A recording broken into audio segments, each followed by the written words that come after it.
It's time for return to office, the Oval Office.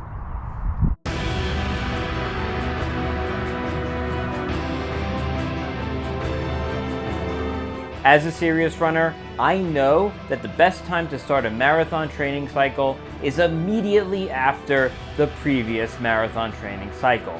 You might ask, why not take some time off? And, well, I just don't know what I'd do with my life.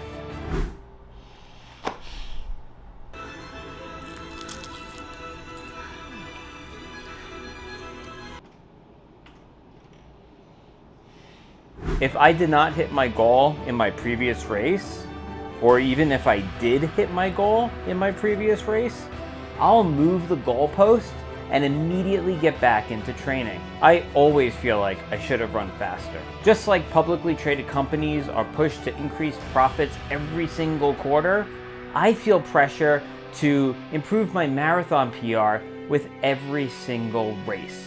Hitting arbitrary metrics does not necessarily make a business successful over the long term.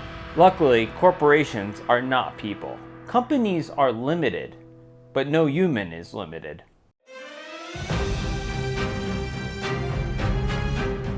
Now, before I get back into training, there's a couple things to work out. I'll need to set a new marathon goal that's probably out of reach for me. Even if I just set a new PR in my last race, I know that it'll be worth it to dedicate hours of training to shave off another few seconds. At an average of 12 hours per week for 18 weeks, that's 216 hours of training, or 9 full days.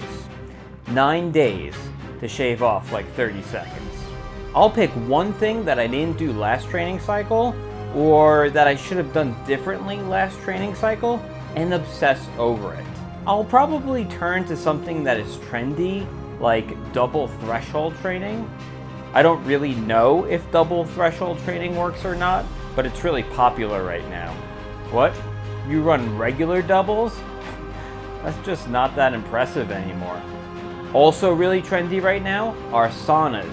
Saunas are like adding a third run to the day, and all I have to do is sit there and sweat. And losing all that water weight really makes me feel better about hitting my race weight goals. I'll need to buy some new running shoes.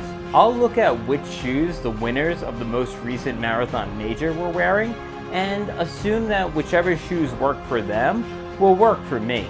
After all, I believe I'm practically a pro, so it's kind of like asking a coworker for advice. Finally, I'll need to find a training plan or a coach who is supportive and really understands my goals. I think I want to go for the Olympic trials. Yeah, I don't know how to tell you this, but that's probably not happening.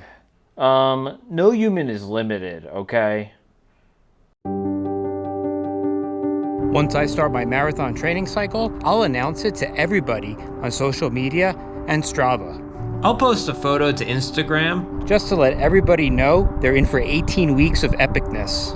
I'll post a Strava activity and call it something like Day 1 of CIM training. Not only does this tell everyone what I'm training for, it assumes my followers care enough to follow my training day to day. The journey to epicness begins with a single Strava activity.